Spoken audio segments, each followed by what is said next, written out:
Hello everyone, welcome back to our channel. So நேற்றோட continuity தான் எனக்கு பார்க்க போகிறோம். ஸோ ஜான்வி ப்ரெக்னெண்ட்டாக இருக்கனால விராஜ் ஒரு பார்ட்டி மாதிரி அரேஞ்ச் பண்ணியிருப்பாரு. அப்போ அவங்க ஃப்ரெண்டு சஞ்சயை கூட இன்வைட் பண்ணியிருப்பாங்க. அப்போ தங்கச்சிக்காரி கூப்பிட்டு போய்ட்டு, ஹே நீ இங்கே என்ன பண்ணுற, நீ எதுக்கு இங்கே என்ன பிரச்சனை பண்ண வந்தியான்னு சொல்லிட்டு கேட்பா. அந்த டைமில் சஞ்சய் சொல்லுவாங்க, இல்லை உங்கள் மாமா தான் என்னை இன்வைட் பண்ணதே, அதுக்கு தான் நான் வந்தேன்னு சொல்லுவாங்க. அப்போ தங்கச்சி சொல்லுவா, பாரு இப்போயாச்சும் எங்கள் மாமா பற்றி தப்பாக பேசாதே, நீ இவ்வளோலாம் எங்கள் ஃபேமிலி கெட்டது பண்ணி கூட அவர் உன்னை இன்வைட் பண்ணியிருக்காங்கன்னு சொல்லிட்டு. அப்போ இந்த விராஜ் 2 போலீஸ்காரனோட வருவார். அந்த டைமில் போலீஸ்காரர்கிட்ட சொல்லுவாங்க, இந்த மாதிரி நான் உன்னை அரெஸ்ட் பண்ணுறேன் சஞ்சய்ன்ட்டுன்னு.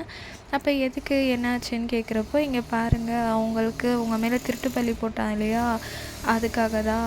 ஆக்சுவலி ஜான்வியோட ஃபேமிலி அப்பா ஆல்ரெடி ஒரு திருட்டு இதில் மாட்டியிருப்பார் விஷயத்தில், லைக் ப்ரீவியஸ் பார்ட்டில். ஸோ அந்த பள்ளியை விராஜ் இவன் தான் பண்ணான்ற மாதிரி இவன் மேலே க்ரியேட் பண்ணிவிட்டு உங்களை இவன் தான் அசிங்கப்படுத்துறதுக்காக இந்த மாதிரி எல்லாம் பண்ணான் அப்படின்னு சொல்லிட்டு சொல்லுவாங்க.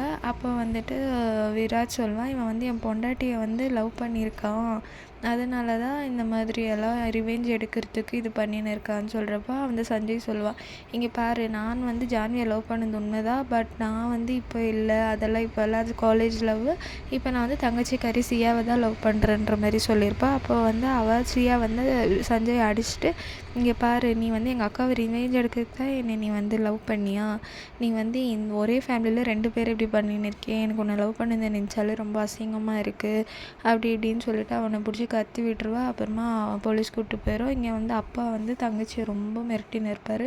உன்னால தான் அப்போ இந்த ப்ராப்ளம் எல்லாம் ஆச்சா, மாப்பிள்ளை மட்டும் இல்லைனாக்கா என்னத்துக்கு ஆயிருக்கோ, அன்றைக்கி மான மரியாதையெல்லாம் போயிடுச்சேன்ட்டுன்னா. அப்போ பாட்டி அவங்க பையனை திட்டிட்டு நீ போன்னு சொல்லிட்டு தங்கச்சி சமாதானப்படுத்துவாங்க. அப்போ இங்கே ஜெயிலில் காட்டுவாங்க விராஜ் வர மாதிரி. அப்போ சஞ்சய் சொல்லுவான், இங்கே பாரு எனக்கு தெரியும் நீ தான் இதுக்கெல்லாம் காரணம் அப்படின்ட்டுன்னு. அப்போ விராஜும் சொல்லுவான், ஆமாடா இதுக்கெலாம் நான் தான் காரணம், என்ன தைரியம் இருந்துச்சுன்னா என் பொண்டாட்டியவே நீ லவ் பண்ணியிருப்ப, என் பொண்டாட்டி பின்னாடியே சுற்றிட்டுருக்க, அவளை மிஸ்யூஸ் பண்ண பார்க்குறியா நீ, அவள் பின்னாடி யார் வந்தாலும் நான் சும்மா விட மாட்டேன், அதனால தான் உன்னை இந்த மாதிரி நான் பண்ணேன், நீ பண்ணல தான், ஆனால் நான் தான் இந்த மாதிரி பழியெல்லாம் போட்டு உன் மேலே உன்னை இப்படி பிடிச்சி ஜெயிலில் போட்டிருப்பேன்னு சொல்லிட்டு இவன் சொல்லியிருப்பான்.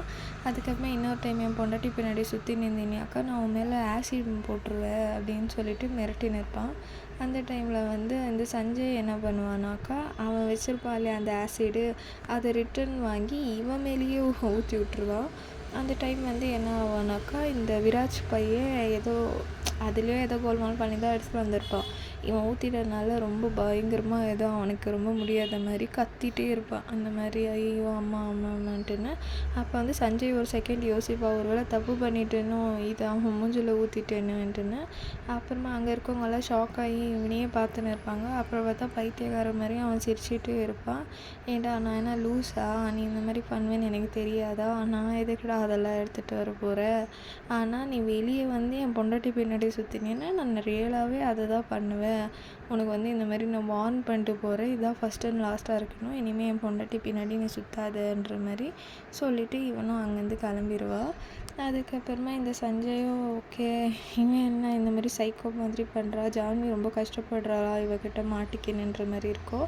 அப்போதே பார்த்தாக்கா இவன் அங்கே அந்த ஃபங்க்ஷன் டைமில் ஆயிருக்கும் இல்லையா, அந்த பிளேஸ் எல்லாம் ரொம்ப அழுக்காக இருக்கும். அப்போ மேனேஜரு ஒரு 4-5 ஆளை செட் பண்ணி கொடுத்துட்டு போயிருப்பா, இந்த மாதிரி வீட்டெல்லாம் க்ளீன் பண்ணுங்கன்னு சொல்லிவிட்டு. அப்போ அவர் சொல்லுவார், மேடம் நீங்கள் போய் உட்காருங்க, நான் எல்லாம் க்ளீன் பண்ணுறேன்ற மாதிரி. சரி இவ்வளோ உட்காந்துட்டு அதுக்கப்புறமா யோசிச்சுன்னு இருப்பான் அந்த ஃப்ரீ டைமில். ஓகே என்னென்னாலும் ஆச்சு, நம்ம புருஷன் நம்மளுக்காக எவ்வளோலாம் பண்ணியிருக்கா, அப்பாவை சேவ் பண்ணியிருக்காரு, அதுக்கப்புறமா தங்கச்சி நல்ல ஸ்கூலில் படிக்க வச்சுருக்கா, சின்ன தங்கச்சியும் நல்ல ஸ்கூலில் படிக்குதுன்ற மாதிரி எல்லாம் யோசிச்சுக்கணும். அப்புறம் நம்ம சொந்த வீடு வேறு வாடகையை விட்டு சொந்த வீடாக பண்ணி கொடுத்துட்டாரு. அப்புறமா இந்த சஞ்சயோட ஒரிஜினல் முகத்தை வேறு காட்டிட்டாரு, இவ்வளோலாம் பண்ணுறாரு, அதெல்லாம் எனக்காக தான் பண்ணுறாரு, பட் நான் அவரை புரிஞ்சிக்காமல் ரொம்ப ஒரு மாதிரி எப்போ பார் கஷ்டப்படுத்திக்கிட்டே இருக்கேனே அப்படின்னு சொல்லிட்டு இவ யோசிச்சுன்னு இருப்பா. ஏன்னா இவ அப்போ தான் ஃப்ரீயாக இருக்க மாதிரி. அந்த டைம்னு பார்த்தாக்கா அந்த டேபிள்லாம் கொஞ்சம் நீட்டாக அரேஞ்ச் பண்ணலன்னா இவர் கோவம் வந்துடுமே, இவன் தொடச்சுன்னு இருப்பாள். அப்போ பின்னாடியிலேருந்து அவன் இங்கே பாருமா நீ இந்த வேலையெல்லாம் பண்ணுற, இதெல்லாம் பண்ணுறதுக்கு ஆள் இருக்குன்னு. அதுக்கு இல்லைங்க இது என்ன வேலை, சும்மா தண்ணி ஊற்றிச்சு நான் தொடச்சி விட்டுன்னு இருக்கேன்ற மாதிரி சொல்லுவாங்க. இல்லை நீ எந்த வேலையும் பார்க்கக்கூடாது அப்படின்னு சொல்கிறப்ப அவனே அந்த துணியை வாங்கி அவனே அந்த டேபிளை துடைச்சின்னு இருப்பான். இப்போ மறுபடியும் ஒரு மாதிரி எமோஷ்னல் ஆகி எனக்காக எவ்வளோ பண்ணுறாரு என் புருஷன்ற மாதிரி ஒரு மாதிரி அவனையே பார்த்துட்டு அதுக்கப்புறமா ஓடி போய் அவனை கட்டி பிடிச்சிப்பான். அதுக்கப்புறமா அவனுக்கு ஒரு மாதிரி அப்பாடா ஏதோ நம்ம ஸ்டார்ட் பண்ணிட்டான்ற மாதிரி யோசிச்சு இருக்குவா. அப்போ வந்து இங்கே பாருங்கள், நான் வந்து தப்பு பண்ணுறனால தான் நீங்கள் இப்போ என்ன பனிஷ்மெண்ட் பண்ணுறீங்க. அப்போனா நான் ஏதோ தப்பு பண்ணியிருக்கனால தான் உங்களுக்கு என் மேலே கோவமே வருது. ஆனால் அதை புரிஞ்சிக்காமல் நான் எப்போவுமே உங்களை தப்பாகவே நினச்சி எப்போ பாரு உங்களை ஒரு மாதிரி பண்ணிகிட்டு இருக்கேன். என்னை மன்னிச்சிருங்க, இனிமேல் நான் அந்த மாதிரியெல்லாம் பண்ண மாட்டேன். நான் வந்து உங்கள் கூடயே உங்களுக்கு ரொம்ப ட்ரூவாக இருப்பேன்ற மாதிரியெல்லாம் இவள் ப்ராமிசஸ் கொடுத்துட்ருக்கா. அப்போ வந்து இவள் சொல்லுவான், இங்கே பார், நான் வந்து உன் குடும்பத்துக்காகலாம் ஏதோ பண்ணல, உனக்காக தான் ஜான்வி பண்ணுறேன். நீ தான் என் உலகமே, நீ என் கூட இருந்தால் மட்டும் எனக்கு போதும் அப்படின்னு சொல்லிட்டு இந்த சைடில் அந்த சஞ்சய் வந்து அந்த சியா பொண்ணு வந்து வேணாம் இனிமே அதான் ரிலேஷன்ஷிப்பை பிரேக்கப் பண்ணிருப்பா. அப்போ வந்து அங்கே பாட்டி வருவாங்க சஞ்சயை பார்க்க. அப்புறம் பாட்டி சொல்லுவாங்க, இங்கே பார்ப்பா சஞ்சய், எனக்கும் தெரியும் அந்த விராஜ் வந்து ஒரு கெட்டவன் சொல்லிட்டு உனக்கும் அந்த விஷயம் தெரிஞ்சிருக்குமோ என்னவோ அப்படின்னு சொல்லிட்டு, என்ன உண்மை உனக்கு தெரிஞ்சிச்சோ அது வந்து என்கிட்ட சொல்லுப்பா, நான் வந்து ஜான்வியோட வாழ்க்கையை காப்பாற்றுறேன்ற மாதிரி சொல்லுவாங்க. அந்த டைம் வந்து யோசிக்குவான் சஞ்சய், ஏன்னா அவள் வந்து சியாவையோ அதான் இவன் வந்து திருப்பி எதனா இன்டரப்ட் பண்ணாக்கா சியாவுக்கும் ப்ராப்ளம் பண்ணுவான், அவங்க ஃபேமிலிக்கும் ப்ராப்ளம் பண்ணுற மாதிரி சொல்லிட்டு போயிருப்பான் இவன் ஜெயிலில் வந்து.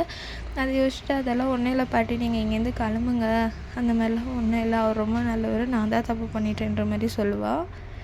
இப்போ வந்து இல்லை நீ சொல்லுப்பா, யாருக்கோ பயப்படாதன்னு சொல்கிறப்ப, இங்கே பாருங்கள் நான் சொல்கிறேன்ல, நீங்கள் இங்கேருந்து கிளம்புங்க ஃபஸ்ட்டுன்ற மாதிரி ஒரு மாதிரி ஹர்ட்டிங்காக பாட்டியை பேசிட்டு சொல்லிடுவாங்க. அப்போ பாட்டி யோசிக்குவாங்க, இவனையும் அவன் எதுனா பண்ணியிருப்பான்ற மாதிரி.